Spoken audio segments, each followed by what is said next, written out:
Nama lengkapnya adalah Utsman bin Affan bin Abi Aish bin Umayyah bin Abdi Syams bin Abdi Manaf al-Umawi al-Qurasyi.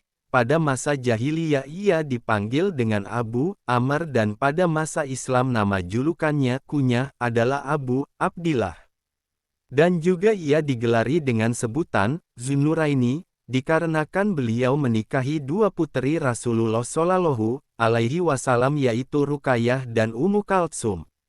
Ibunya bernama Arwa bin Quraisy bin Rabi'ah bin Habib bin Abdi Syams yang kemudian menganut Islam yang baik dan teguh.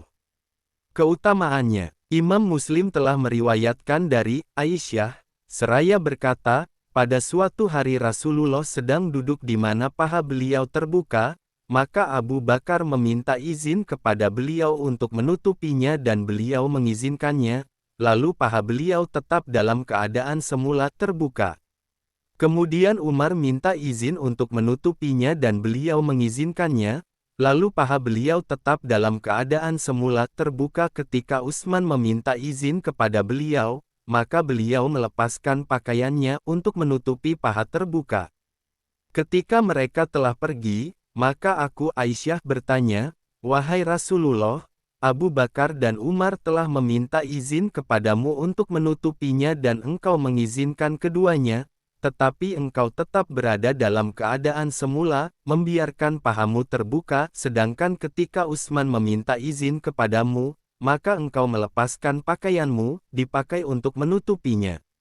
Maka Rasulullah menjawab, "Wahai Aisyah, bagaimana aku tidak merasa malu dari seseorang yang malaikat saja merasa malu kepadanya?" Ibnu Asakir dan yang lainnya menjelaskan dalam kitab Fathul Sahabah, bahwa Ali bin Abi Thalib ditanya tentang Utsman, maka beliau menjawab, Utsman itu seorang yang memiliki kedudukan yang terhormat yang dipanggil dengan Zunnuraini, di mana Rasulullah menikahkannya dengan kedua putrinya.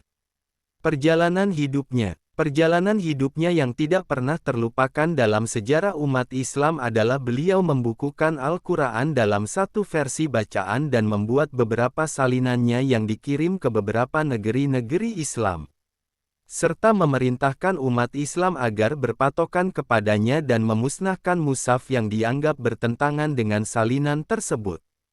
Atas izin Allah Subhanahu wa Ta'ala, melalui tindakan beliau ini umat Islam dapat memelihara keautentikan Al-Quran sampai sekarang ini.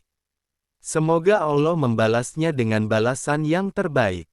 Diriwayatkan oleh Imam Ahmad bin Hanbal dalam kitab Musnadnya dari Yunus bahwa ketika Al-Hasan ditanya tentang orang yang beristirahat pada waktu tengah hari di masjid, maka ia menjawab, "Aku melihat Utsman bin Affan beristirahat di masjid, padahal beliau sebagai khalifah, dan ketika ia berdiri nampak sekali bekas kerikil pada bagian rusuknya, sehingga kami berkata, ini Amirul Mukminin, ini Amirul Mukminin."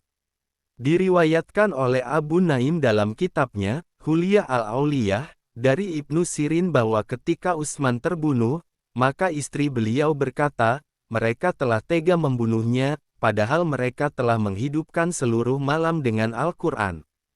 Ibnu Abi Hatim telah meriwayatkan dari Abdullah bin Umar, seraya ia berkata dengan firman Allah, "Apakah kamu hai orang musyrik yang lebih beruntung ataukah orang yang beribadah di waktu-waktu malam dengan sujud dan berdiri, sedang ia takut kepada azab akhirat dan mengharapkan rahmat Tuhannya? Katakanlah, adakah sama orang-orang yang mengetahui dengan orang-orang yang tidak mengetahui? Sesungguhnya orang yang berakaulah yang dapat menerima pelajaran." Kisah Zumar 39/9. Yang dimaksud adalah Utsman bin Affan.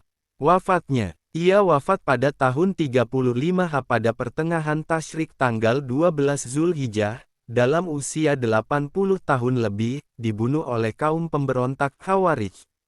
Wallahu a'lam bishawab.